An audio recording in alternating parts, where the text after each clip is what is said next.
안녕하십니까.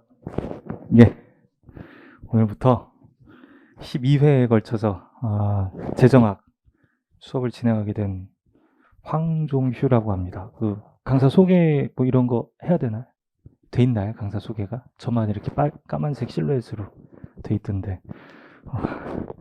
간단하게 말씀드리면 그 객관식 시험 강의는 굉장히 오랜만에 하는 입장이고, 그동안은 저기 신림동에서 행정고시, 외무고시, 뭐 요거 대상으로 수험생들 대상으로 이제 수업을 해왔습니다. 그래서 경제학하고 재정학하고 국제경제학을 거의 한 뭐 20년 동안 강의를 했는데, 어쨌든 그 오늘부터 또 열심히 재정학 수업을 해보도록 할게요. 요거는 지금 바로 수업 때 필요한 거는 아니고, 이거 다 배부됐다고 알고 있었는데 제대로 배부가 안 됐나 보네.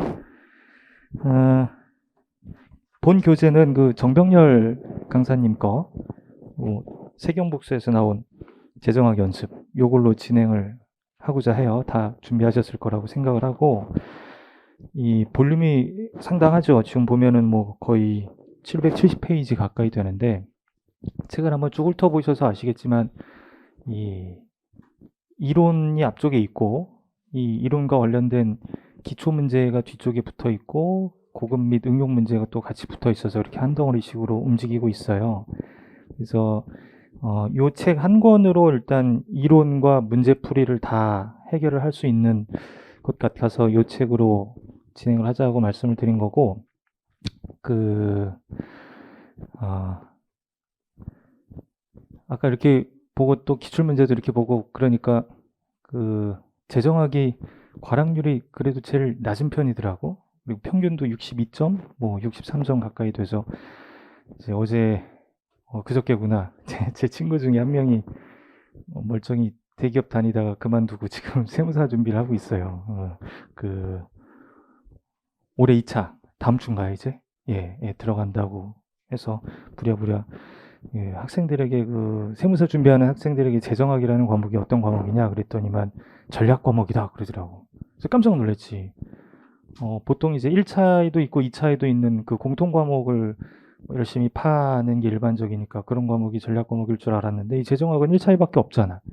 근데 그 재정학하고 행정쟁송법, 행정 이 두 과목이 그래도 나름대로 좀 전략 과목이다라고 그래서 좀 의외였는데 어쨌든 뭐 그런 걸 보면은 재정학을 또 다들 그 어렵지 않게 접근하고 있겠구나라는 생각을 했는데 이제 며칠 전부터 계속 이제 밤에 드는 생각이 자려고 누우면 월요일 날 이제 가서 재정학 수업을 해야 되는데 어디서부터 시작을 해야 되나 이 고민이 들더라고. 왜냐면은 이 오늘부터 우리가 배우게 될 이 재정학이라는 과목이 그 경제학 중에 미시경제학과 거시경제학이라는 분야가 있는데 그 미시경제학의 연장선상이거든. 그러니까 쉽게 이야기하면은 경제학을 공부하기 위해서 아니, 국제경제학을 공부하기 위해서는 경제학 베이스가 있어야 되듯이 재정학을 공부하기 위해서도 사실 경제학 베이스가 필요해요. 그래서 다른 강사분들께서 어떤 식으로 이 수업을 진행하시나 이렇게 여기저기 물어보기도 하고 뭐 인터넷 찾아보기도 하니까 그 재정학을 위한 기초 경제학 뭐 이런 강좌를 또 따로 개설하시는 분들이 있더라고요. 근데 이제 저는 부랴부랴 그 요청을 받고 개설하게 돼서 그 재정학을 위한 기초 경제학이라는 강좌를 지금 개설하지 못한 상태잖아. 그래서 제가 여러분들께 이제 재정학 수업을 시작하기 전에 좀 말씀드리고 싶은 게 일단 경제학의 기초 지식이 깔려 있어야 재정학 공부를 할 수 있다는 점, 요거 하나고 그렇다면은 경제학의 기초 지식을 지금 어떻게 쌓아야 되느냐? 1차에도 있고 2차에도 있는 과목이라면 과감하게 투자를 해서 뭐 이왕에 재정학 열심히 하려고 하니까 경제학 뭐 기초를 좀 쌓아두자라고 할 법도 한데 그건 아니잖아 사실. 또 그리고 우리는 과락하고 평락만 넘기면 되는 거니까 그렇게까지 좀 투입을 해야 되나 싶긴 하더라고요. 그럼 도대체 어떻게 해야 되느냐? 이제 우리 학원에도 다른 선생님들이 계시잖아요. 뭐 실명 거론해도 되나? 뭐 서우성 선생님이라든가 김종국 선생님이 계시잖아요. 그쵸? 이런 분들께서 개설해 두신 아마 기초경제학이라는 게 있을 거예요. 그러니까 그거를 좀 찾아서 들으시면서 이 수업을 들으셔도 되고 아니면은 이제 일단 따라가다가 뭐 이건 굳이 내가 경제학 기초를 몰라도 충분히 이해할 수 있겠는데 라고 하면 문제가 없는데 막히면은 안 되겠다. 좀 봐야 되겠다. 이런 식으로 좀 활용을 하셨으면 좋겠어. 그리고 이 이해를 통하는 해커스 기초재정학, 요거 서우성 선생님, 좀 전에 그 강사실에서도 뵀는데, 요것도 좀 적극적으로 활용을 해보시기 바랍니다. 뭐, 이, 기본적으로 재정학 수업을 진행하면서 그래도 이거는 설명드려야 되겠다 싶은 내용들은 제가 설명을 드리도록 할 텐데, 지금 재정학 수업이기도 하고, 12회 안에 우리가 다 끝내야 되는 거잖아. 그러니까, 그런 부분은 좀 제가 여러분들께 불가피하게 맡기고 넘어갈 수밖에 없다는 점을 좀 이해를 해주시기 바랍니다. 그거 하나 좀 말씀을 드리고 싶었던 거고, 그 다음에 또 하나는 뭐냐면은, 사실 우리나라 그 수험서로서 나와 있는 재정학 뭐 교재, 들은 그 서울대학교 이중구 교수님께서 쓰신 재정학이라는 교과서를 그 모태로 삼고 있어요. 오늘 우리가 사용하게 될 정병렬 선생님의 그 재정학 요 책도 편제가 거의 90% 이상 그 이중구 교수님이 쓰신 재정학 교과서의 편제를 그대로 따르고 있다는 것. 근데 왜 이런 이야기를 하느냐 하면 혹시나 내가 수업을 들어도 잘 모르겠고 이 책을 아무리 읽어봐도 잘 모르겠다 싶으면은 그 이준구 교수님이 쓰신 재정학이라는 교과서가 한 권 있거든. 이거를 뭐 굳이 새 책 주고 살 필요도 없이 인터넷에 이제 중고 거래하는 거라도 해서 한 권 구입을 해두시면 공부할 때 이제 계속 그 찾아서 참고하는 데 쓰면은 굉장히 큰 도움이 될 거다. 원전이 그 책이니까.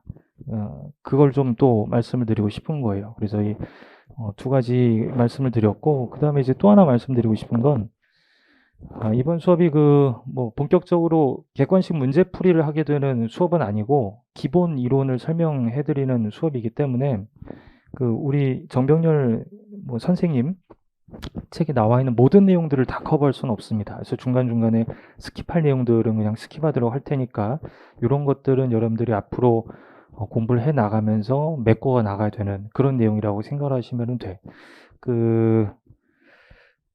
뭐 회독수라는 이야기 요즘 하나요? 여러분들도 회독수, 그렇죠? 사실 재정학도 암기해야 될 부분이 꽤 있어요. 그리고 이 암기를 위해서는 회독수가 불가피하거든. 여러분들이 보는 시험들이 거의 다 지금 과목들이 암기 과목이잖아, 그렇죠? 그러면은 제가 공부했던 이야기를 하면 뭐 적절하지 않을 수도 있겠는데 저는 그 이중구 교수님 재정학 교과서로 공부를 했는데 그 책을 어느 정도로 회독을 했느냐 하면 몇 회독했는지는 기억이 안 나는데 예를 들어서 뭐 바그너의 법칙이 뭐냐라고 그러면 이제 뭐고 대략 몇 페이지 왼쪽 페이지인지 오른쪽 페이지인지 위쪽에 있는지 밑에 있는지까지 이제 연상이 될 정도로 회독을 했던 기억이 나. 아직도 기억이 나니까 그게 20년 전이니까 제가 기억하기로 왼쪽 페이지 위에 있었어. 그러니까 그 정도로 이제 여러분들이 이 책을 여러 번 보겠다라는 생각으로 공부를 하시면 되는 거고, 그 다음에 이제 또 5번째인가 이제 공부를 할 때 말입니다.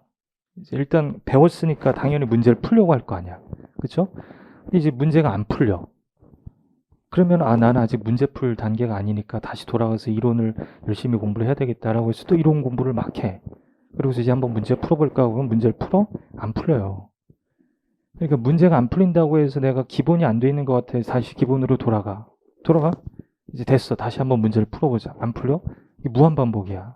그러니까 기본 이론 공부 따로 문제풀이 따로 뭐 이렇게 분절적으로 생각하지 마시고 결국 이론 공부를 하는 궁극적인 목표는 뭐냐면은 문제를 풀기 위해서란 말이야. 그럼 이제 어느 정도 이론 공부가 되면 이제 문제를 푸는데 막혀?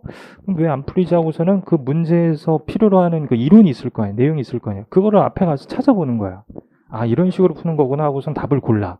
근데 맞았어. 그럼 맞는 거고 틀렸어. 그럼 밑에 해설을 보고 이런 식으로 푸는 거구나 라고 터득을 하시란 말이야. 근데 반드시 주의하셔야 될 게 도움 없이 스스로 푼 문제는 뭐 푼 거지만 어쨌든 내가 앞에 다시 돌아가서 찾아봐서 푼 문제라든가 밑에 해설을 보고 이해를 한 문제라면 체크를 해두시기 바랍니다. 이거 내가 스스로 푼 문제가 아니야. 그럼 왜 이런 체크를 해두느냐면 다음번에 이 문제를 또 풀 기회가 분명히 생길 텐데 회독수가 있으니까 그때 그 문제 체크되어 있는 거를 보고 이거 예전에 내가 스스로 못 풀었던 문제네? 그럼 이번에 한번 풀어볼까 했는데 여전히 못 풀잖아? 그럼 공부가 안 된 거야. 그러니까 그런 식으로 좀 스스로를 진단하면서 공부를 하라는 이야기죠. 그렇죠? 그거 좀 말씀을 드리고 싶어. 이거는 객관식 시험이든 주관식 시험이든 여러분들 나중에 이제 2차 준비할 때도 똑같은 이야기예요. 제가 굉장히 오랜 기간 동안 학생들을 이렇게 접하면서 강의를 하면서 느낀 게 뭐냐면은 기본 이론 공부 따로, 문제풀이 따로 이렇게 분절적으로 생각하는 학생들이 되게 많다는 이야기지. 근데 절대 그러면 안 되고 결국에는 내가 문제를 최대한 빠른 시간 내에 정확히 많이 풀어서 합격권에 드는 점수를 만들어내는 거가 목표니까 문제를 풀기 위해 이론 공부를 한다. 이런 생각을 가지시라는 이야기죠. 그 다음에 이제 여섯 번째로 또 드리고 싶은 말씀이 뭐냐면은 여러분들 뭐 여기 앉아 계신 목적이다. 세무사 되기 위해서잖아요. 그렇죠? 근데 이제 주변에도 이제 세무사 하는 분들도 있고 저를 담당해 주시는 세무사도 있고 그런데 좋더라고요. 예, 제 친구도 대기업 다니다가 그만두고 세무사 하고 있을 정도로 세무사 괜찮은 것 같은데 얼마 전에 유튜브에서 그런 걸 봤어. 그 수능에서 되게 유명한 선생님 있잖아요. 수학 선생님. 알고 계시죠? 예. 그분이 하는 이야기인데 100% 공감하는 이야기여서 하는 건데 뭐냐면은 나는 꼭 세무사가 돼서 뭐 잘 살고 싶어. 이게 궁극적인 목표인 건 사실인데 공부할 땐 쓸데없는 생각이지 그건 사실. 공부할 때마다 맨날 난 세무사가 돼야 돼. 꼭 내년에 합격해야 돼. 이런 생각을 해봐야 도움이 별로 안 된다는 이야기야. 뭐 어떻게 해야 되느냐? 이거 어떻게 풀지? 이거 외워야 되는데 이거 외워야 되는 거야 말아도 되는 거야 이런 생각을 하라는 이야기지. 다시 이야기해서 그 목표는 굉장히 거시적이고 이제 뭐 되게 큰 것일 수 있겠지만 이제 그 목표를 실현해 나가기 위한 합리적인 방법은 지극히 미시적이어야 한다는 이야기예요. 근시안적으로 수험생활을 하라는 거지.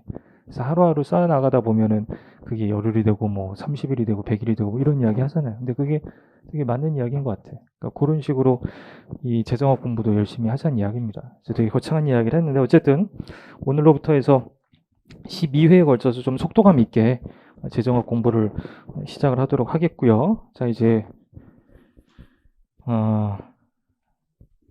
내용을 좀 말씀을 드리면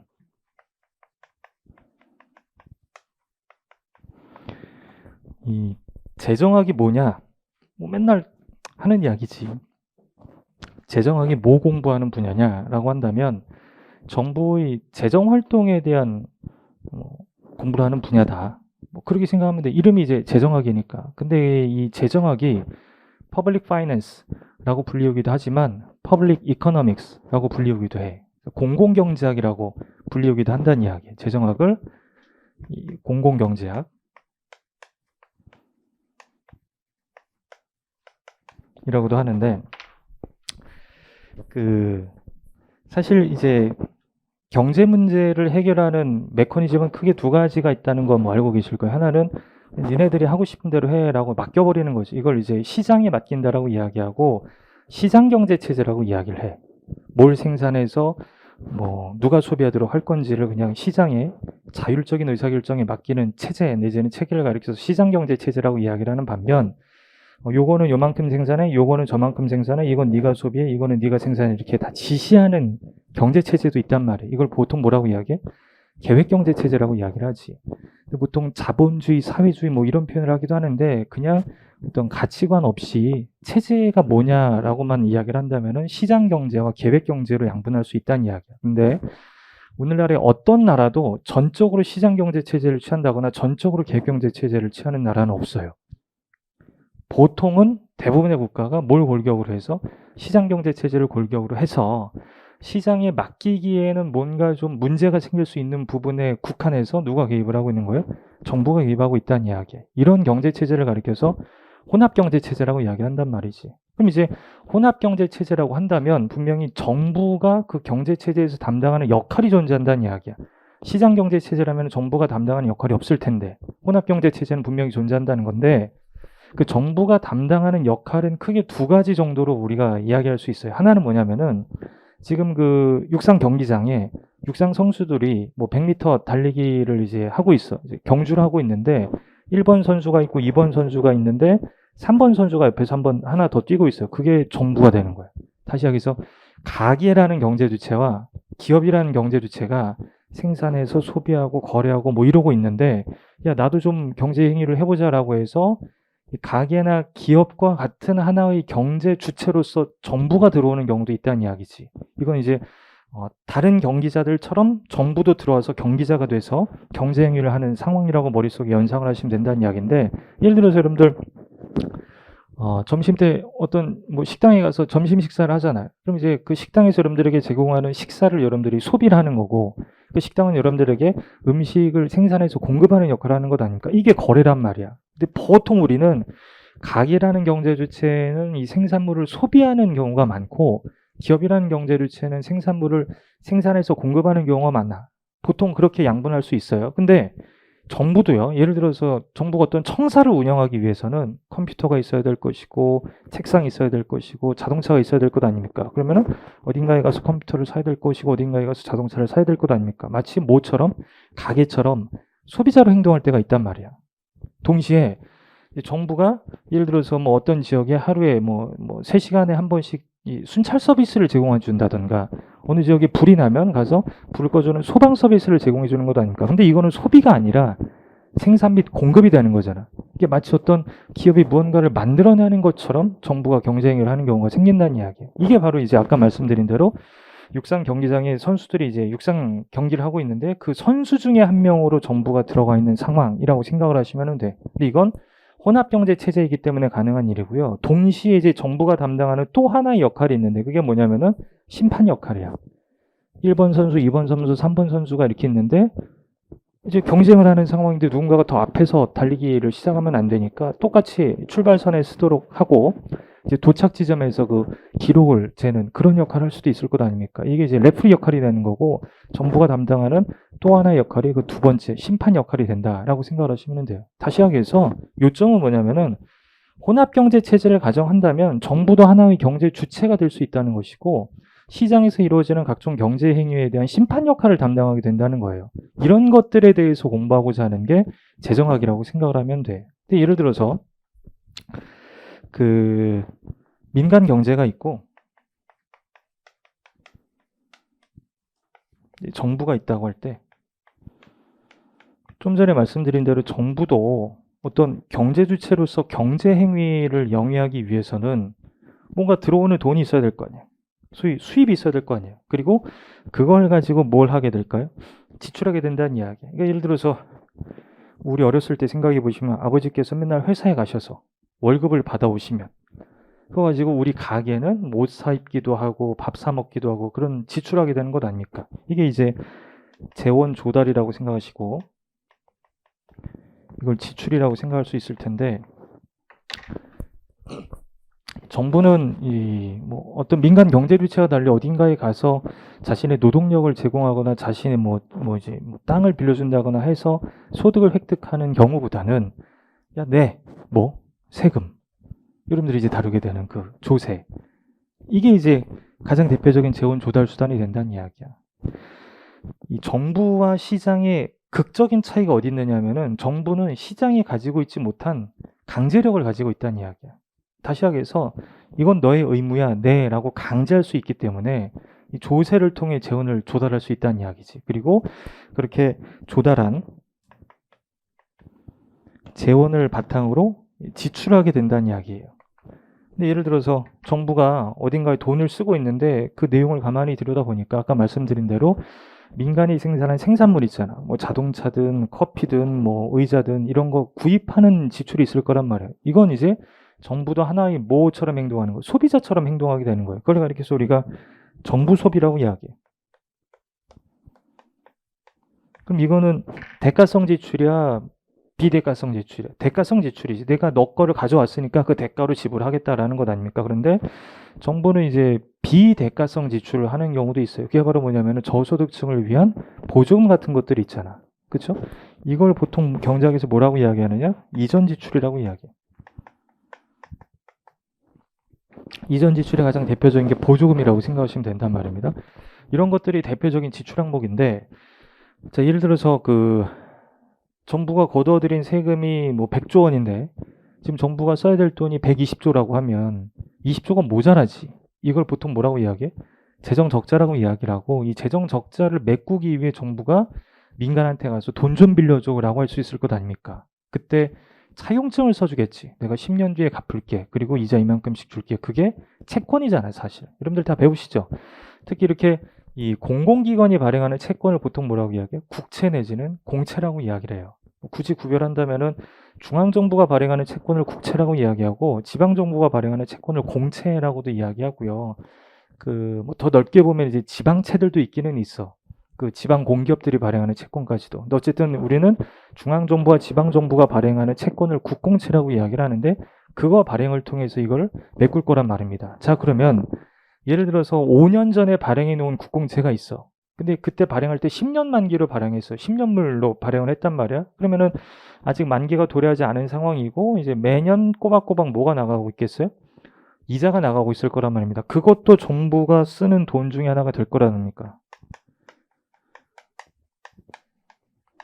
이런 것들이 이제 가장 대표적인 정부의 지출 항목이 된다라고 생각을 하시면 돼. 그래서 조세 가지고도 감당이 안 되는 지출이 있으면은 뭘 발행한다? 국공채를 발행한다. 그러니까 재원 조달 수단은 크게 조세와 국공채 이 두 가지가 된다고 생각하시면 되고 지출은 이런 세 가지 항목이 된다라고 생각을 하시면 되는데 자, 재정학이 뭐라 그랬지?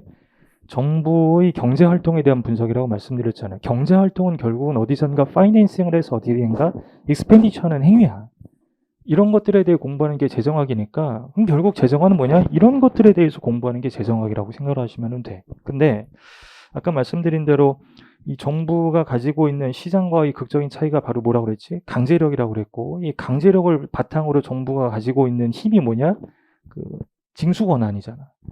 과세 권한이잖아. 그래서 이 재정학을 뭐 여러 가지 기준으로 그 내용을 분류할 수 있는데 이렇게 분류하기도 해. 뭐? 이 재정학 책이 딱 한 권 있을 때 조세 파트 앞부분, 조세 파트 뒷부분 이렇게 나눌 정도로 이 조세 파트가 담당하는 내용이 되게 커요. 그래서 이 조세랑 관련된 이야기를 하는 것들이 이 재정학에서 굉장히 큰 비중을 차지하게 된다는 거고 아무래도 여러분들이 준비하는 시험이 세무사이다 보니까 이 재정학에서 출제되는 문제 가운데 이 조세 파트랑 관련된 문제의 비중이 높더라고요. 제가 보니까. 그러니까 이제 여러분들이 어떤 재정학 책을 펼치면요. 그 진도를 이렇게 쭉 나열한다고 할 때 조세 파트가 가운데 있어 대부분. 그리고 그 앞부분에 어떤 내용들이 있고 그 뒷부분에 어떤 내용들이 있을 거란 말이에요. 우리 교재의 앞에 차례 보시면은 그럴 거예요. 자, 11페이지 보시면 파트 4부터 조세 이야기가 나오기 시작하죠. 12페이지 가보시고 13페이지 가보시면 거기까지 걸쳐 있지. 그러니까 조세 파트가 몇 장부터? 8장부터 13장까지야. 되게 많지. 이 전체가 몇 장이냐 하면은 이게 우리 교재가 17장인데 전체 17장 중에서 조세랑 관련된 내용이 거의 6장 정도 되는 거니까 상당한 분량이라고 생각을 하시면 돼요. 그래서 이 재정학 그러면 머릿속에 이제 연상을 할 때 조세 파트, 조세 앞부분, 조세 뒷부분 이렇게 나누셔도 괜찮을 정도로 중요하다라는 이야기를 해드린 거고 자, 이 재정학의 전체 체계를 좀 간단하게 잡아보면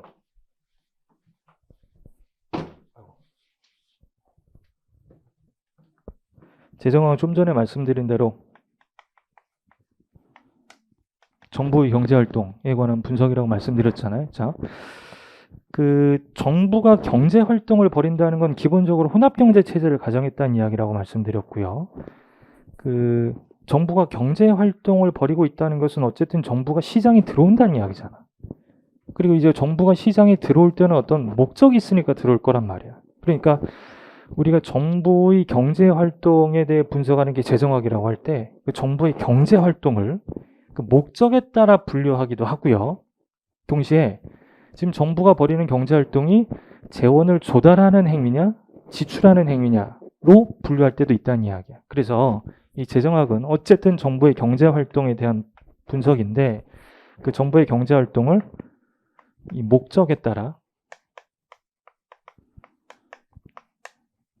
구별하기도 하고요. 이 지출 행위냐 재원 조달 행위냐 이렇게 구별하기도 한다는 이야기야. 아니 그냥 시장이 알아서 하게 놔두지 정부가 왜 들어오냐 이거야. 가장 그럴듯한 대답이 뭘까? 시장에 맡기기에는 뭔가 문제가 있으니까. 그러니까 예를 들어서 어떤 애한테 야, 그냥 네가 알아서 준비해서 세무사 시험 합격하면 되지 뭐라고 하기에는 좀 불안한 감이 있으니까 이건 이렇게 하고 이건 이렇게 하고 이렇게 간섭할 수 있는 거잖아요. 다시 하기해서 그 시장에게 어떤 문제를 해결하라고 맡겼더니 문제를 제대로 해결하지 못하는 일들이 벌어질 수 있다는 이야기예요. 그럼 도대체 그 문제가 뭐냐? 크게 그 두 가지 측면에서 문제가 생길 수 있어. 하나는 그 경제학에서 굉장히 중요한 법칙이라고도 이야기하는 희소성의 법칙이라는 게 있거든요. 이건 고등학교 때도 배울 것 같은데 희소성의 법칙이 뭐지? 뭐 인간의 욕망은 무한한데 이 욕망을 실현할 수 있는 물질적 수단은 한정돼 있다. 그러니까 이것도 해보고 싶고 저것도 해보고 싶고 그런데 이걸 다 할 수는 없다는 이야기. 그러니까 예를 들어서 여러분들이 물리적인 수명이 한 1000살 정도 되고 가지고 있는 돈도 한 뭐 500조 정도 된다면은 한 50년은 세무사로 살아보고 뭐 50년은 회계사로 살아보고 뭐 50년은 공무원으로 살아보고 그러니까 시간도 충분히 주어져 있고 돈도 충분히 주어져 있으면 해보고 싶은 거 다 해볼 수 있잖아. 근데 현실은 그렇지 않다는 이야기지. 시간적인 제한도 있고 물질적인 제한도 있기 때문에 내가 하고자 하는 것을 다 할 수는 없다는 이야기야. 그럼 이제 결국 뭐 해야 돼? 선택을 해야 된다는 이야기야. 근데 선택의 뒷면에 가려져 있는 개념이 뭐냐면은 포기야, 포기. 무언가를 선택했다는 건 다른 대안들이 있는데 그걸 포기했다는 이야기가 되는 거거든. 이걸 이제 희소성의 법칙이라고 이야기를 해요. 그럼 이제 우리는 과연 어떤 선택을 하는 것이 내 어떤 그 욕심이 있지, 욕망이라고 하고 욕심이라고 하지. 이 욕심을 실현하는데 가장 바람직한 선택일까에 대해서 고민하게 된다는 이야기죠. 예를 들어서 손에 3만 원을 가지고 있는데 이 3만 원을 아무 생각 없이 뭐 2만 원은 밥 사 먹는 데 쓰고 뭐 얼마는 뭐 하는 데 쓰고 이렇게 쓸 수도 있지만 이왕이면 이 3만 원 가지고 뭐 만 원은 뭐 하는 데 쓰고 5천 원은 뭐 하는 데 쓰고 이렇게 고민하게 되잖아요. 이게 여러분들은 이미 내가 물질적인 수단에 제한이 있기 때문에 아무렇게나 쓰지 말고 내 목적을 달성하는 데 가장 합리적이게끔 쓰자라는 사고가 머릿속에 있다는 증거가 되는 거예요. 오케이? 이때 어떤 선택이 우리 목적을 달성하는 데 있어서 가장 좋은 선택일까에 대해서 공부하는 게 경제학이라고 생각할 수 있는데 이제 경제학을 공부하다 보면 너 3만 원 가지고 있다고 그럼 너 만 원 여기 쓰고 만 원 여기 쓰고 만 원 여기 써라는 이제 매뉴얼이 나와. 어떤 식으로 선택을 하는 게 가장 효율적인 선택이겠느냐라는 매뉴얼이 나오거든요. 효율성이 뭐예요? 효율성? 우리 뭐 교재 보면 또 나올 텐데 효율성이 뭐죠? 뭐 최소의 비용으로 최대의 효과를 발휘하는 성질. 이걸 효율성이라고 이야기한단 말이야. 근데 계획 경제에서는 정부가 예를 들어서 사람들 중에서 너는 저 공장 가서 일하고 너는 저 공장 가서 일하고 야 그 공장은 이거 생산하고 이 공장은 저거 생산해 이렇게 다 지시하잖아. 근데 그럴 때에 비해 니네가 가고 싶은 공장에 가. 니네가 생산하고 싶은 거 생산해. 라고 맡겼을 때 효율성이 더 많이 달성이 되더라 이거야. 그러니까 적어도 효율성에 있어서는 정부보다 누가 우월하다는 거야? 시장이 우월하다라는 게 이제 역사를 통해서 증명되었다 뭐 이런 이야기도 한단 말입니다. 근데 늘 이런 것도 아니란 이야기. 지금 방금 뭐라고 말씀드렸냐면은 정부에 의한 계획과 통제에 비해서는 시장에게 맡겼을 때 더 효율적인 결과가 도모된다, 달성된다라는 건데, 자, 시장이 만들어내는 그 결과가 효율성 측면에서 완벽하다는 이야기는 안 한 거야. 쟤보다는 낫지만 완벽하다는 보장은 없다는 이야기지. 다시 하기해서 시장한테 가서 이야기를 하는 거지. 마켓센터에 이야기하는 거지. 나는 효율성을 달성하라고 너에게 기대를 했는데 왜 너는 효율성을 달성하지 못했냐? 이렇게. 이걸 가리켜서 시장 실패라고 이야기를 해요. 그 일찌감치 뭐 아인슈타인이 그런 이야기를 했잖아. 인간이 만들어낸 가장 위대한 발명품은 시장이다. 그 정도로 이제 그 시장이라는 메커니즘이 이 지구가 가지고 있는 물질적인 자원을 통해서 최대의 행복을 만들어내는데 가장 우수한 기제다. 뭐 이런 이야기를 하게 되는데 시장도 나름대로 한계를 가지고 있을 수밖에 없다고요. 좀 전에 말씀드린 대로 뭘 달성하지 못할 수도 있다는 거, 효율성을 달성하지 못할 수도 있다는 이야기. 그럼 이제 그걸 좀 해결하거나 완화를 하기 위해서 정부가 들어오는 경우가 있을 것 아닙니까? 다시 하기해서 이 정부가 시장에 들어올 때 그 목적이 뭐냐에 따라서 구별할 수 있는데 하나가 소위 그 자원 배분의 효율성 달성을 위해서야. 그 예를 들어서 진공청소기가 있어. 진공청소기의 목표는 뭐야? 땅에 떨어져 있는 어쨌든 그 쓰레기, 먼지 같은 것들을 빨아들이는 역할을 해야 되는 거잖아. 그래서 진공청소기를 이렇게 쭉 밀었는데 못 빨아들이는 경우들이 생긴단 말이지. 그럼 이건 이제 진공청소기가 마땅히 담당해야 될 역할을 제대로 수행하지 못하는 현상이기 때문에 너는 너의 역할을 담당하는데 실패했어 라고 이야기할 수 있을 것 아닙니까? 시장도 그럴 수 있다는 이야기야. 자, 그 다음에요. 시장은요, 무언가를 생산해서 누군가가 이걸 소비하게 만드는 일종의 그 메커니즘이잖아. 그럼 이제 그 생산하는 과정에 자신의 노동력을 제공한 사람이 있을 수도 있고, 자신의 땅을 빌려준 사람이 있을 수도 있고, 자신의 기기를 빌려준 사람들이 있을 수 있단 말이야. 이런 애들 보통 그 생산 요소라고 이야기를 하지. 뭐 노동이라던가 토지라던가 기계라던가 공장 이런 애들을, 그리고 이런 생산 요소를 생산 과정에 제공한 대가로 그 사람들은 뭘 획득하게 돼? 소득을 획득하게 되는 거야. 그래서 이제 나머지 시간이 지나서 이렇게 들여다보면 얘는 이만큼의 소득을 가지고 있고 얘는 이만큼의 소득을 가지고 있고 사람들마다 소득이 분배가 돼 있을 것 아닙니까? 근데 누가 보더라도 이거는 정의롭지 못한데? 라는 느낌을 받을 수도 있는 거야. 다시 하겠어, 시장이 이루어 놓은 분배 상태가 정의롭지 못하다는 판단이 들 수 있다는 이야기입니다. 그러면 이걸 강제력을 가지고 있는 정부가 들어와서 너 이만큼 내, 얘한테 주고 뭘 수 있게 된다는 거예요. 강제로 이전할 수 있다는 이야기야. 이걸 가리켜서 시장이 이렇게 놓은 소득 분배를 정부가 뭐 한다? 재분배한다라고 표현을 하는 거예요. 재분배라는 단어 이제 좀 익숙해져셔야 돼요. 그것 때문에 정부가 들어오는 경우도 있다는 이야기야. 다시 하겠어, 정부가 들어오는 목적 중에 또 하나가 뭐냐면은 소득 분배의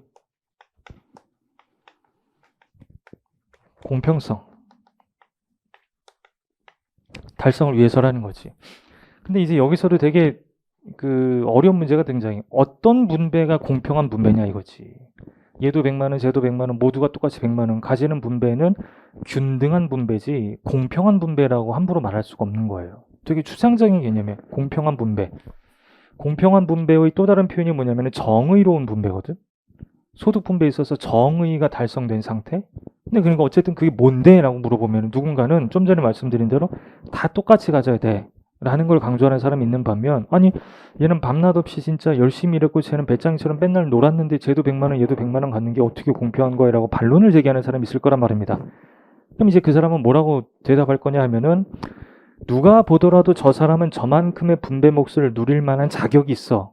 그런 게 이제 공평한 분배 아니겠어? 라고 대답할 수 있겠지.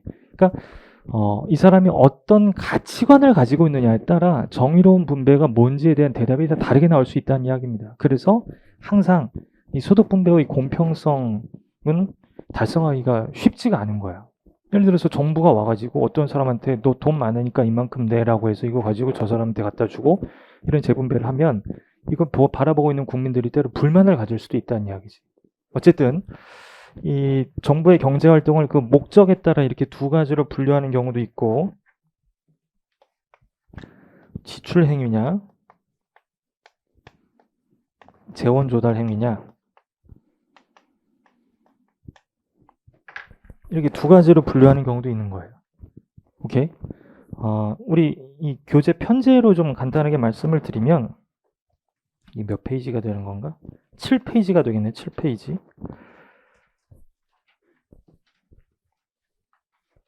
7페이지. 거기 요약목차라고 돼 있죠. 그 파트 1은 그야말로 재정학의 기초가 되는 거고요. 파트 2 보시면은 외부성 공공재 공공선택이론이라고 돼 있죠. 이게 뭐냐면은 그 정부가 시장에 개입을 하는데 그 목적이 자원 배분의 효율성을 높이는 데 있는 내용들이야. 이게 좀 와닿지는 않겠지만 어쨌든 그렇다고 보시면 되는 거고, 그다음에 정부가 시장에 개입하는 목적 중에 또 하나가 뭐라고 그랬지? 소득 분배를 좀 더 공평하게 만들기 위해서라고 그랬잖아요. 그러기 위해서 정부가 수행하는 제도나 정책을 뭐라고 이야기해? 재분배 정책 내지는 재분배 제도라고 이야기하는데, 사실 그게 그 뒤에 있어야 돼. 근데 이 교재는 편제를 좀 바꿔서 그 파트 7 가보시면은 14장에 소득 분배 및 사회보장이라고 돼 있죠. 그걸로 좀 빼놓으셨더라고. 그러니까 여기에 들어가는 게 뭐 외부성 공공재에 관련된 이야기라고 보시면 되고, 여기에 들어가는 게 거기 14장에 있는 소득 분배 및 사회보장이라고 생각을 하시면 돼요. 이렇게 좀 쪼개져 있다는 거. 자, 그 다음에 정부의 경제활동을 야, 나는 지출 행위냐 재원 조달 행위냐로 나눠볼래라고 할 수도 있는 거잖아. 그래서 이제 지출 행위를 먼저 보고자 하는 게 파트 3가 되는 거지. 공공지출. 자, 그럼 이제 뭐가 와야 되는 거야? 여기까지가 쓰는 행위니까 거두어들이는 행위를 살펴보자는 이야기잖아요. 그게 파트 4가 된다는 이야기야. 파트 5, 파트 6. 내용이 되게 많지. 이해되세요? 근데 좀 전에 제가 뭐라고 그랬느냐? 그 재원 조달은 조세로도 모자라면 뭐 발행으로 의존을 해야 된다? 국공채. 발행으로 의존을 해야 된다고 그랬잖아요. 그 국공채에 관한 이야기가 16장에 좀 나가 있어요. 어떻게 흘러가는 건지 아시겠죠? 그렇죠? 그럼 이제 웬만한 내용들은 다 포섭이 되는데 사실 이렇게 보고도 이런 편제에다가 포함을 시키기 어려운 주제들이 있어. 그걸 보통 어떻게 몰아놓느냐 하면은 기타 주제들 이렇게 몰아놓고 여기에 크게 이제 몇 가지가 들어가느냐면은 공공요금, 재정, 지방재정 이렇게 들어갑니다. 그래서 이제 재정학의 기타 주제들 보시면은 공공요금 이론 있죠. 그렇죠. 그리고 맨 마지막에 지방재정 이야기가 있잖아. 그렇게 포함을 시키시면 돼. 전체 편제가 대부분의 교과서가 이렇게 구성이 된다. 근데 우리 교재가 약간 그 편제를 좀 바꾼 감이 없잖아 있다. 근데 뭐 크게 혼란스럽지는 않을 테니까 그렇게 받아들여 주시면 되겠다는 이야기예요. 오케이. 요즘 그 재정 적자랑 정부 부채가 많이 이슈죠. 그 정부 부채를 측정하는 방법이 뭐 여러 가지가 있는데 D1 기준, D2 기준, D3 기준 뭐 여러 가지가 있는데 D2 기준을 많이 사용하는데 제가 가장 최근에 본 자료에 따르면 GDP 대비 정부 부채 비율이 지금 거의 49%? 이제 50% 넘어가게 생겼더라고. 뭐. 그런 상황이에요. 우리나라 GDP 대비 정부 부채 비율은 이제 OECD 국가들 평균이 한 110% 정도 되니까 아직 그거의 절반도 안 되는 수준이에요. 그러니까 우리나라의 그 재정 건전성만 보면 굉장히 건전한 편이에요. 아직은 재정의 여력이 많이 남아있는 편인데 문제가 뭐냐면은 그 GDP 대비 정부 부채 비율의 증가 속도가 너무 빠르다는 이야기지. 그래서 재정 관리를 좀 해야 된다. 뭐 지난 정부를 뭐 탓하는 경우도 있는 것 같은데 사실 그 코로나19를 경험하면서 거의 대부분의 선진국 정부 부채가 어마어마하게 늘었어요. 이 문제를 해결하는 과정에서 공공부문 지출이 늘어날 수밖에 없으니까. 만약에 이런 상황에서 정부가 정부 지출을 늘리고 정부 부채를 늘리지 않고 그냥 어쨌든 재정을 꽉 잡게 되면은 결국 이거 누가 다 부담해야 되냐면 민간이 부담해야 되는 거거든. 근데 그 민간은 자신의 수입을 초과하는 지출이 가능해 불가능해? 가능하죠. 대출 받으면 되잖아. 그쵸? 근데 결국에는 그게 해결이 안 되면은 파산하잖아. 그러니까 경쟁률을 영위할 수 없는 지경에 이르게 되는 것 아닙니까? 근데 정부는요, 사실 자신의 조세 수입을 넘어가는 지출을 하면 그 차익만큼 계속 뭘 발행하면 돼? 국채를 발행하면 되지. 근데 그럼 아까 민간은 그럼 이제 그 정부가 국채 발행하는 것처럼 민간이 대출 받아서 쓰면 되는 것 아니냐라고 생각할 수 있는데 맞아요. 그 정부도 뭐 한도 끝도 없이 국채를 발행할 수는 없는 노릇인데 일단은 정부 입장에서는요. 그 국채를 발행했다는 건 누군가에게 돈을 빌려다 썼다는 이야기고 갚아야 된다는 이야기잖아요. 갚을 날이 다가오게 되면은 갚을 돈이 없을 수도 있잖아. 민간 같은 경우에는 나 갚을 돈 없는데 그냥 파산 선고하게 되는 건데 정부는 돈 찍어서 갚으면 되는 거야. 이걸 이제 그 정부 부채의 화폐화라고도 이야기하고 이게 최근에 이슈가 많이 됐었어. 어쨌든 우리나라 정부 부채가 이렇게 빠른 속도로 증가하고 있다. 뭐 그런 이야기 뭐 요즘 나오고 있는 이야기에서 말씀드리는 거고 이 공공요금 이야기도 요즘 심상치 않게 나오고 있지. 특히 뭐 이야기가 많이 나오고 있어요. 전기요금 이야기가 많이 나오고 있잖아. 전기요금의 뭐 그 현실화 뭐 이런 이야기 되게 많이 하고 있는데 공공요금이 뭐죠? 공공요금? 그 우리 부모님 세대만 하더라도 수도세, 전기세 뭐 이런 표현을 많이 쓰셨잖아. 근데 사실 수도세, 전기세 얘네들은 세금이 아니야. 근데 우리 부모님 세대만 하더라도 그게 모은 것처럼 느껴지는 거야. 세금처럼 느껴지는 거야. 왜? 정부한테 낸다는 느낌이 드니까. 근데 틀린 이야기는 아니거든. 수도사업본부, 뭐 한전, 그쵸? 다 무슨 기업들이야? 공기업들이라고. 그러니까 공공요금이 뭐냐면은 공기업이 우리에게 뭔가를 생산해서 공급해 줬을 때 그거에 대해 받아가는 가격이란 이야기지. 그쵸? 그러면은 전기, 또는 뭐 통신, 이런 것들은 그냥 민간 기업이 담당해서 생산해도 되는 거거든, 사실. 근데 왜 굳이 정부가 이거를 생산하고 있느냐 이거예요. 이런 것들에 대해서 공부를 해야 되는 게 이 공공요금 이론이라고 생각을 하면 돼. 그 미국 같은 경우에는 AT&T 같은 그 민영 기업들이 존재하잖아요. 걔네들이 이제 통신 서비스를 제공하기도 하고. 근데 굳이 왜 우리나라는 이렇게 공기업 형태로 정부가 생산해서 공급하느냐, 뭐 그런 이야기들이 나오는 게 이 공공요금에 관한 이야기라고 생각을 하면 돼. 어쨌든 이 재정학의 전체 체계가 뭐 대략 그렇다라는 좀 이야기를 해드렸고, 이제 우리 교재 앞에 차례 보시면은 8페이지부터 나오죠. 파트 1이 재정학의 개요인데요. 자, 재정학이 뭐라고 그랬지? 정부의 경제 활동에 대한 분석이라고 말씀드렸잖아요. 정부의 경제 활동이라는 건 결국 정부가 어디 개입하는 행위야? 시장에 개입하는 행위인데, 정부가 시장에 개입하는 데에는 분명히 그 목적이 있을 거란 말이야. 시장이 이제 뭔가 효율성을 달성하지 못하고 있으니까 그거를 교정하려고, 그 다음에 소득 분배가 정의롭지 못하니까 그걸 또 재분배하려고. 그래서 이 두 가지 측면에서 보다 바람직한 상태를 실현하기 위해 정부가 개입을 한다. 이건 이제 아주 이론적인 측면에서 이야기인데, 자, 정부가 시장에 개입하는 행위는 그 당위성을 인정받아야 된단 말이야.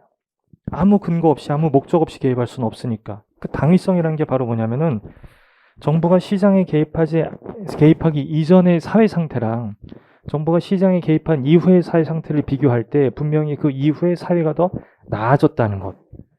이런 평가가 가능해야 정부의 시장 개입이 그 당위성을 인정받을 것 아닙니까? 근데 정부가 시장에 개입하기 전 상태랑 개입한 이후 상태를 우리가 비교해서 그 이후가 더 나은 상태다라고 판단하기 위해서는 판단할 만한 능력이 우리에게 있어야 되는 거잖아. 뭘 보고 판단할 건데? 판단의 기준이 뭔데?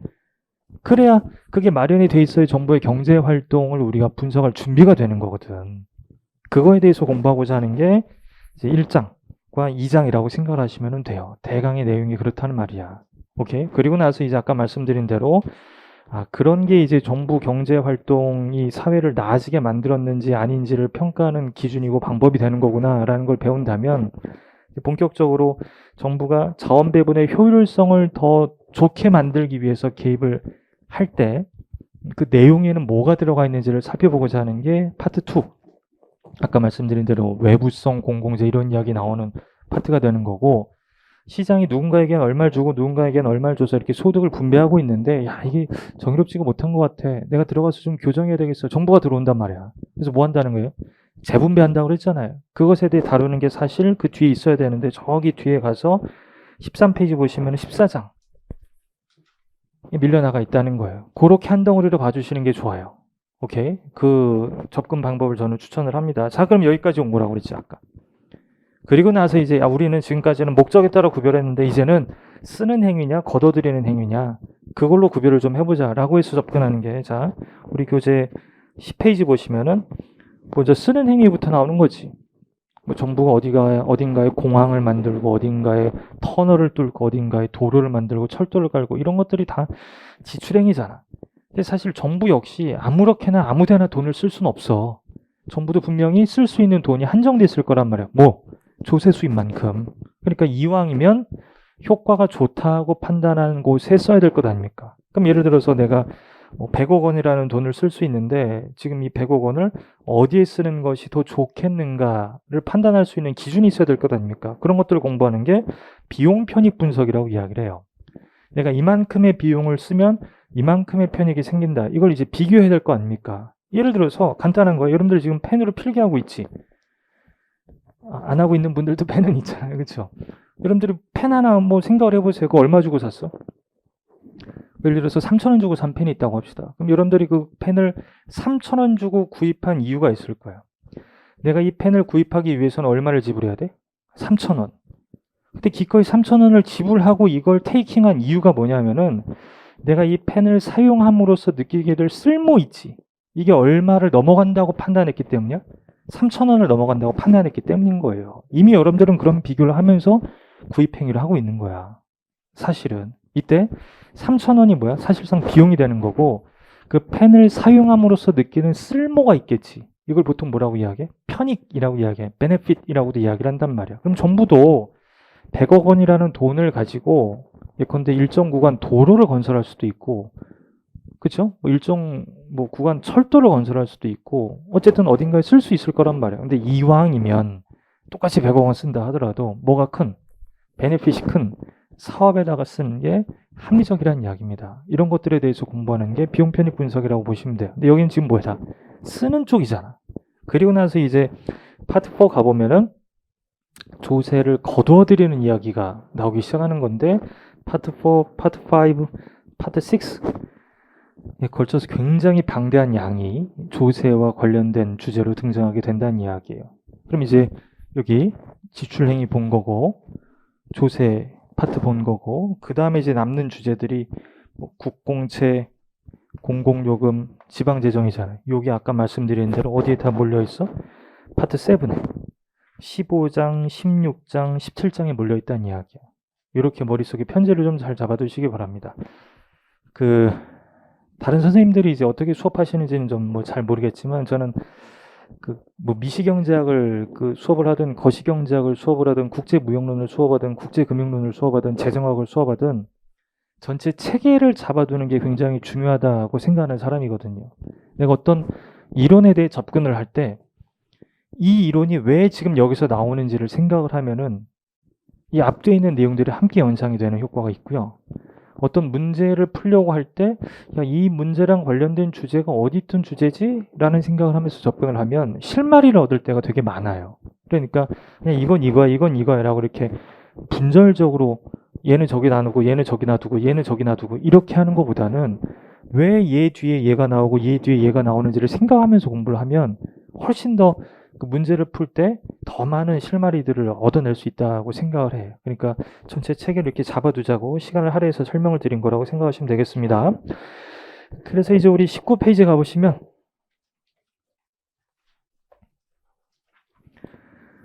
재정학의 기초.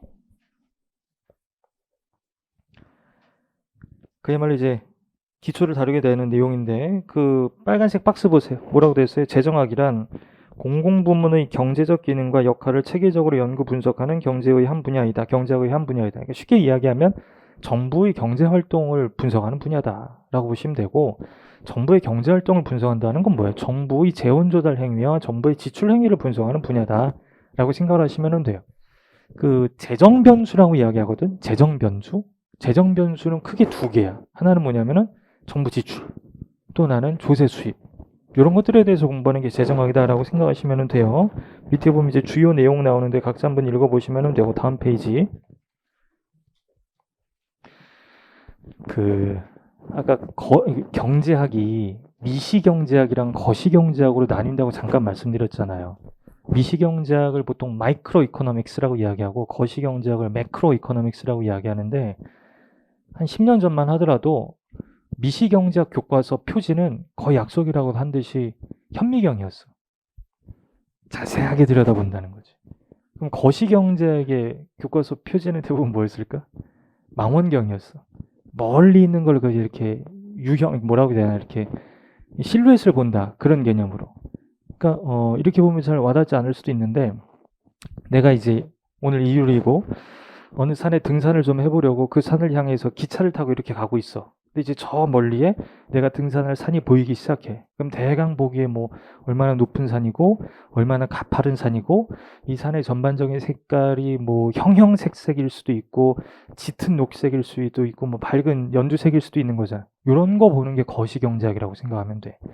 그래서 그 산 앞에 있는 역에 내렸어. 그래서 이제 등산로를 따라서 등산을 하다 보면 그 등산로 옆에 이제 나무도 있고 꽃도 있고 그럴 거 아닙니까? 요 나무는 무슨 종이지?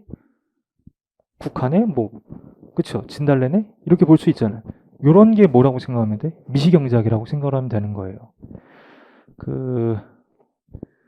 어느 날부턴가 여러분들이 밥을 먹으면 제대로 소화가 안 되고 자꾸 얹히는 느낌이 들어. 그래서 뭐 하루 이틀 정도면 낫겠지 했는데 3일, 4일 지나도 계속 그러는 거예요. 안 되겠다. 병원에 가봐야 되겠다라고 해서 여러분들이 대부분 어디에 가? 내과에 가지. 소화기관을 다루는. 이제 내과에 가면 선생님께서 어디가 어떻게 아파서 왔습니까? 그러면 이제 뭐 어디 이렇게 하고, 그러면 이제 주로 어디가 아파요? 그러면 어디요? 그러면 이제 거기를 손을 이렇게 꾹 들어보면서 아파요, 안 아파요? 이렇게 하잖아. 이런 게 미시경작이라고 생각하면 돼. 근데 이제 만약에 여러분들이 내과에 가지 않으면 어디로 갈 수도 있냐면 한의원에 갈 수도 있어. 그럼 선생님이 왜 왔어? 그러면 보통 한의사분들이 반말을 많이 쓰시더라고요. 가시면 이제 소화가 안 되고 배가 자꾸 아프고 막 그래요. 그러면 갑자기 뭐 왼손 내밀어봐, 오른손 내밀어봐 이러잖아. 아니 배가 아파서 왔다는데 왜 손을 내밀라고 하지? 그럼 이제 진맥을 하시잖아. 그래서 뭐라고 말씀하시느냐? 전반적으로 소화 기능이 약화됐고 뭐 이제 기가 떨어져서 진액이 다 빠졌어. 근데 내가 채워줄 만한 보약을 채워줄게. 이렇게 가잖아. 이런 게 거시경작이라고 생각하면 돼. 되게 웃긴 거지. 배 아파서 가는데 손 만지고서는 기가 떨어졌다고 이야기하는 거니까. 제가 여기서 어떤 분을 한 번 이렇게 지정을 해서 그분 체온을 잴 수 있죠. 이게 미시경제학이야. 근데 여기 이제 온도계가 하나 달렸을 수 있지. 그럼 이 강의실의 온도가 측정이 되는 거잖아. 이게 거시경제학이라고 생각을 하면 돼. 자, 재정학은 정부라는 어떤 경제 주체를 설정을 하는 거야. 사람처럼. 그 사람이 어디서 얼마를 벌어서 어디에다가 얼마를 쓰느냐 이런 거를 분석하는 게 미시경제학이거든요. 정부라는 사람이라고 생각하세요.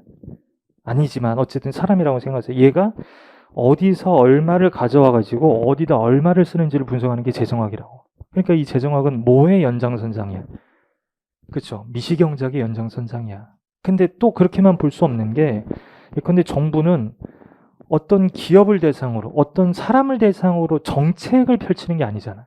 그리고 국민 경제를 대상으로 해서 정책을 펼치고 제도를 집행하고 그런 것 아닙니까? 이렇게 보면 또 뭐랑도 관련이 돼 있어? 거시경제학이랑도 관련이 돼 있다는 이야기야. 그러니까 경계가 모호하긴 하지만 아무래도 정부라는 경제 주체를 하나 설정한다고 본다면 뭐에 더 가까울 수 있어요? 미시경제학에 더 가까울 수 있다는 이야기입니다. 그래서 그 분석 방법 보면은 동그라미 3번. 과거에는 거시적 측면에서 재정의 역할이 부각된 적이 있었으나 최근에는 미시적인 측면에서 정부의 행위가 주요 관심의 대상이 된다.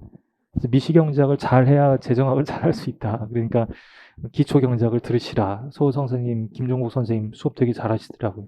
서우성 선생님 수업을 제가 이제 샘플을 몇 개 봤는데 굉장히 이렇게 딱딱 깔끔하게 설명을 되게 잘하시더라고요. 김종국 선생님은 조금 차분하게 연륜 있게 잘 설명을 하시고 어쨌든 그런 거 좀 구해서 들으시면 좋겠습니다.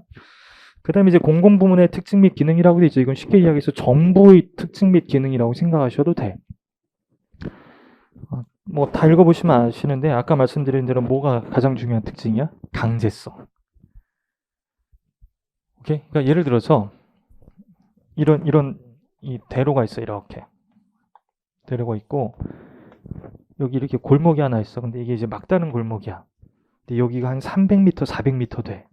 여기 끝에 집이 하나 있고 이쯤에 또 이게 집이 하나 있어. 근데 이 두 집 모두 그 자녀들을 기르는 집이야. 근데 이제 밤만 되면 여기 깜깜해가지고 자기 자녀들이 뭐 학원에서 오거나 그 학교에서 이렇게 올 때 불안한 거예요. 혹시나 이제 그 범죄가 발생할 수도 있을까 해서. 그래서 이 두 집의 아버지께서 모이셔가지고 야 그러지 말고 우리가 뭐 요쯤에 하나 뭐 요쯤에 하나 이렇게 가로등을 좀 설치를 하자.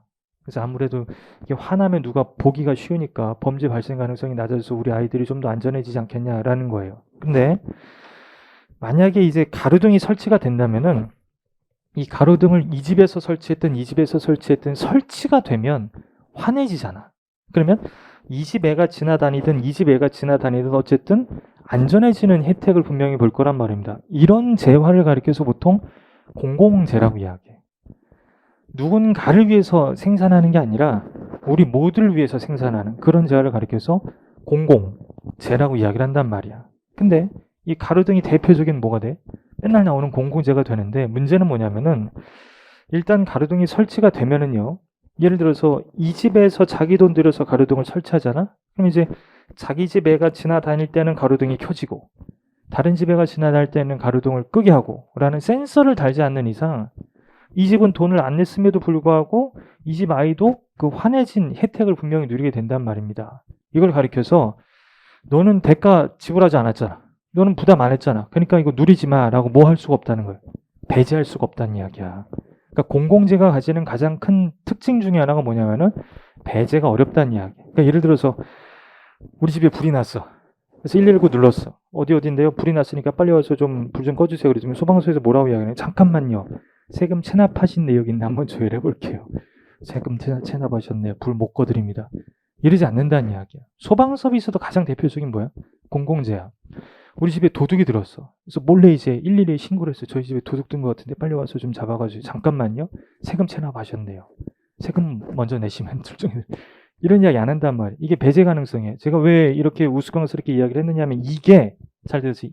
이것 때문에 야 그래? 그럼 어차피 내가 돈 안 들여도 이게 설치가 되면 나는 공짜로 누릴 수 있잖아. 맞죠? 라는 생각을 다 해. 그러니까 그 누구도 가로등 설치에 필요한 돈을 내지 않으려고 한단 말이고 결과적으로 여기엔 가로등이 설치가 안 돼. 근데 안타까운 거지. 누가 보기에. 정부가 보기에. 그러니까 예를 들어서 이제 정부가 이런 상황을 되게 우스꽝스럽다고 생각하면서 바라보다가 너네 뭐야? 왜요? 야, 돈 내. 왜요? 일단 돈 내. 다 너네 위해서 해주는 거니까. 돈을 뭐 50만 원 받아. 가로등 2개 꽝꽝 설치해. 그럼 이 두 집에서 뭐라고 이야기해? 아무 말도 안 하는 거지. 왜? 좋으니까. 이런 역할을 해야 된다는 이야기야. 근데 이런 역할을 하기 위해서는 아까 말씀드린 대로 뭐가 있어야 되는? 강제력이 있어야 된다는 이야기지.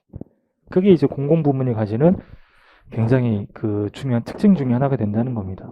그러니까 강제력, 강제성 그러면 되게 부정적으로 생각을 하는데 때로는 이 강제력, 강제성 덕분에 긍정적인 결과가 도모되기도 한다. 그 정도 기억을 해두시기 바라고요. 이 22페이지 가보시면 정부를 바라보는 기본 시각이라고 돼 있는데 그 제가 2000년에 그 행정고시랑 입법고시에 합격을 했는데 저 행정고시 보고 입법고시 볼 때만 하더라도 1차 시험에 헌법, 영어, 한국사, 그 다음에 경제학, 재정학 이렇게 40문제씩 객관식 시험이 있어서 지금은 뭐 피셋, 공직, 뭐 무슨 테스트 뭐 이걸로 바뀌었는데 그때 이제 재정학 저도 객관식 시험 준비를 하잖아. 막 이런 거 보고 막 암기하고 문제 풀고 막 이러는데 그때도 되게 중요한 주제 중에 하나가 이 정부를 바라보는 기본 시각 요거 비교하는 거였거든. 아직도 생각이 나더라고. 유기체적 견해가 있고 기계론적 견해가 있어. 이거 은근히 헷갈려요. 유기체적 견해는 뭐냐면은 거기 외국어로 2번에 이 견해에 의하면 사회 전체는 개인의 우선함으로 개인은 공동체의 일부로서만 존재의 의의를 가지게 된다는 거예요. 이게 유기체적 견해야. 그러니까 누가 우선이야? 정부가 우선이야. 구성원은 그냥 일부 장기에 불과하다라고 생각을 하시면 돼요. 이해되시죠? 근데 이제 기계론적 견해라고 돼 있지. 거기 외국어 1번 개념에서 동그라미 2번 보면 이 견해에 따르면 정부는 개인들이 원하는 목표를 쉽게 달성하기 위해 고안된 도구에 불과하다. 그러니까 사실상 누가 우선하게 되는 거예요? 개인이 우선돼야 된다는 거예요. 이거 암기하셔야 돼 이거는. 헷갈려 은근히. 그러니까 기계론적 견해에서 누가 우선이야? 개인이 우선이야 개인. 아시겠죠? 유기론적 견해에서는 정부가 우선이에요. 이거 공부할 때 되게 많이 헷갈렸고 아직도 이게 문제로 나오더라고요. 되게 희한하게.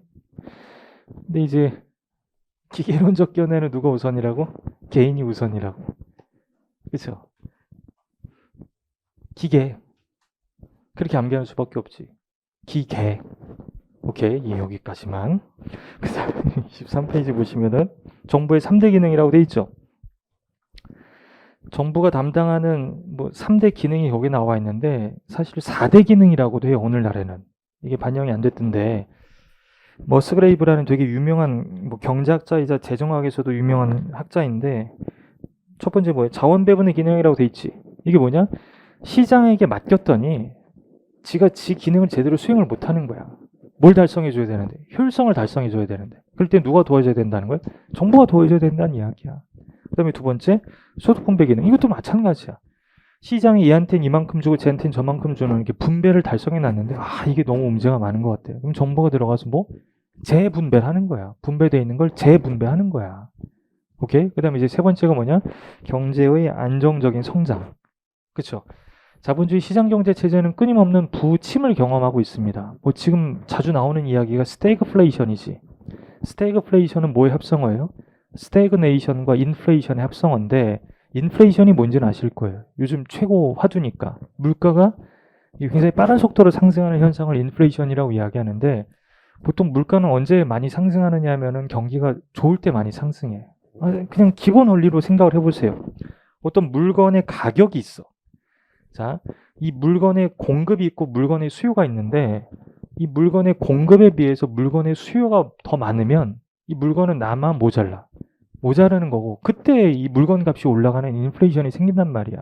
다시 하기 위해서 공급에 비해서 수요가 많을 때 인플레이션이 발생 일반적으로. 근데 수요는 언제 많아지느냐 하면 그거를 구입할 만한 돈이 있을 때.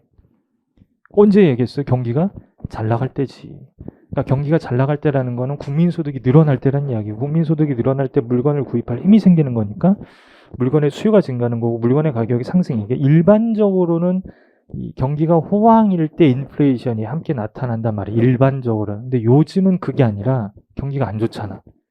이런 상황에서 인플레이션이 나타난다는 이야기죠. 이런 현상을 가리켜서 스태그플레이션이라고 이야기한다고요. 어쨌든 이 경제는 끊임없는 부침 현상을 경험하고 있고 지금은 뭐 이제 침체 아니냐 뭐 이런 이야기가 나오기도 하는 그런 상황인데 되도록이면은 이 경제가 이렇게 부침하는 변동성이 있지. 이걸 보통 진폭이라고 이야기해요. 이거를 줄이고 싶겠지, 정부 입장에서는 이렇게. 그래서 경기가 너무 과열된다 싶으면 억제하는 거고 경기가 너무 침체됐다 싶으면 부양하는 거예요. 이걸 가리켜서 경제 안정화 정책이라고 이야기하지. 이런 역할을 누가 담당해야 된다는 거예요? 정부가 담당해야 된다는 이야기예요. 근데 아까 제가 하나를 더 추가하자고 말씀드렸죠. 그게 뭐냐면은 그 가치제라는 게 있어요. 뒤쪽에서도 나오게 될 텐데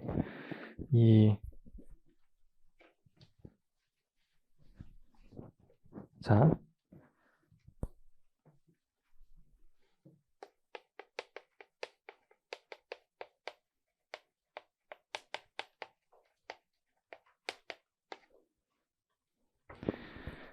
가치제라는 게 뭐냐면은 어디다 좀 써두시면 좋겠네. 23페이지 오른쪽 날개 같은 데다가 별표 두시고 가치제라고 쓰시고요. 가치제. 민간이 원하지 않는다 하더라도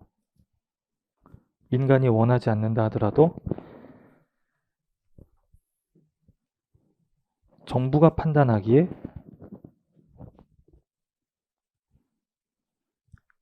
생산 및 소비의 필요성이 인정되는 재원. 이걸 가치제라고 이야기해. 대표적인 게 교육이야, 교육. 예를 들어서 나는 우리 아이를 그냥 초등학교까지만 다니게 하고 바로 그때부터는 뭐 돈 버는 기술을 가르치고 싶은데 정부가 안 돼. 최소한 중학교까지는 다니게 해야 돼. 최소한 고등학교까지는 다니게 해야 돼. 라고 하는 경우들이 많이 있잖아. 이게 바로 다 너네를 위한 거니까 내가 시키는 대로 해. 라고 하는 경우라고 생각하시면 돼. 이런 걸 뭐라고 이야기해?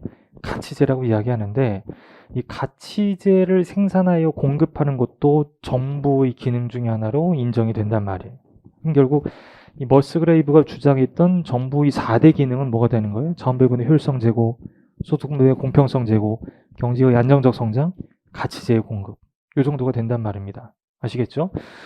그래서 이제 3대 기능보다는 4대 기능이라고 보는 게 더 좋을 수도 있다고 생각해서 말씀을 드린 거고 24페이지 보시면은 재정이론의 역사적 흐름이라고 되어 있는데 이건 여러분들 그냥 한번 쭉 읽으세요. 이게 객관식 문제로 나오지는 않더라고 잘. 이거 안 나온다고는 안 했어요. 잘 안 나온다고 그랬습니다. 객관식 문제가 그게 문제야. 예. 근데 뭐 이런 건 어쩔 수가 없어. 제가 설명드릴 필요 없이 한번 읽어보시고 뭐 이런 게 있구나 정도를 여러분들이 그냥 암기해 두실 필요성이 있는 거지. 오케이. 그 다음에 이제 27페이지로 가보시면은 경제적 효율성과 시장 실패라고 되어 있죠. 왜 갑자기 이 내용이 나오는지 아시겠어요? 재정학이 뭐라고? 정부의 경제활동을 분석하는 거라고. 정부의 경제활동을 분석한다는 것은 결국 정부가 시장에 개입하고 있다는 이야기야. 그럼 정부가 시장에 개입하는 이유가 있을 거 아니야. 목적이 있을 거 아니야. 그 중에 하나가 이 시장이 뭘 달성하지 못하고 있어서 효율성을 달성하지 못하고 있어서 그것을 해결해 주려고 일 거 아닙니까? 그게 이제 27페이지부터 나오는 내용이라고 생각하시면 되는데 이쪽 파트가 경제학적인 기초가 있어야 돼. 이쪽 파트가 좀 어려운데 요거는 제가 되게 고민이 많습니다. 어디까지 설명을 드려야 될지에 대해서. 그 아까 말씀드린 대로 가장 대표적인 경제 주체가 가계, 그리고 또 하나가 기업. 그렇죠? 이 가계는 어떤 선호 체계를 가지고 있어.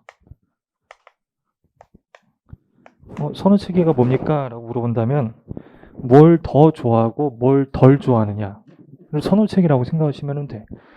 예를 들어서 여러분들이 뭐 베스킨라빈스 같은 아이스크림 파는 데 가가지고 이 앞에 막 있잖아.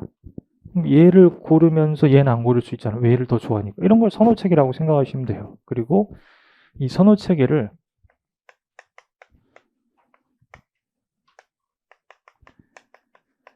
이 효용함수로 대표합니다.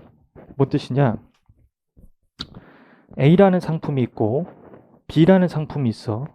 이 두 상품을 어떤 사람한테 이렇게 들이밀고 너는 뭐가 더 좋아라고 물어봐. 그랬지만 얘가 나는 A보다는 B가 더 좋다라고 대답을 하면 이게 이 사람의 선호 체계가 되는 거야. 그리고 이건 어떻게 해석할 수 있느냐? 이 사람은 A라는 상품을 소비할 때 느끼는 만족보다 B라는 상품을 소비할 때 더 큰 만족을 느낀다는 이야기잖아요. 오케이? 이때 A라는 상품을 소비할 때 느끼는 만족도 숫자로 표현할 수 있고 B라는 상품을 소비할 때의 만족도 숫자로 표현할 수 있을 것 아닙니까? 그럼 대강 A의 만족은 한 30이라고 하면 B의 만족은 반드시 30보다 큰 숫자로 대표할 수 있을 거란 말이지. 이런 숫자 있지. 예컨대 이건 30이고 얘는 50이고 이러면 얘를 효용이라고 이야기해요. 만족의 크기를 숫자로 나타내는 개념을 효용이라고 생각을 하시면 되는 거고, 자, 함수가 뭐지, 함수? 어떤 원인 변수가 들어가면 그거로부터의 결과 변수가 나오게끔 해주는 기계잖아. 이게 펑션이잖아. 이런 걸 함수라고 이야기하는데 여기 뭐가 들어가느냐면은 상품이 들어가는 거야. 그럼 그 상품으로부터 느끼는 뭐가 있다고 그랬어? 만족. 그리고 그걸 숫자로 나타내는 게 뭐라고 그랬지? 효용이라고 그랬잖아. 그럼 얘를 무슨 함수라고 부르면 돼? 효용 함수라고 부르면 되는 거지. 이런 게 이제 효용 함수라고 생각을 하면 돼. 그럼 이제 효용 함수를 보면 그 사람이 뭘 알 수 있게 되는 거예요? 선호 체계가 어떤지를 대충 알 수 있게 된다는 이야기야. 근데 얘네들은 이제 다 숫자이기 때문에 이걸 어떤 선으로 나타내기 위해서 뭐 이제 이거 보면은 뭐 예를 들어서 이게 x고 이게 y라고 할 때 아까 얘를 이렇게 쓸 수 있잖아. 그럼 여기다 이런 얘와 얘의 관계를 나타내는 선을 하나 그릴 수 있을 것 아닙니까? 요거랑 이제 비슷한 게 효용함, 그 무차별 곡선이라고 생각하면 돼.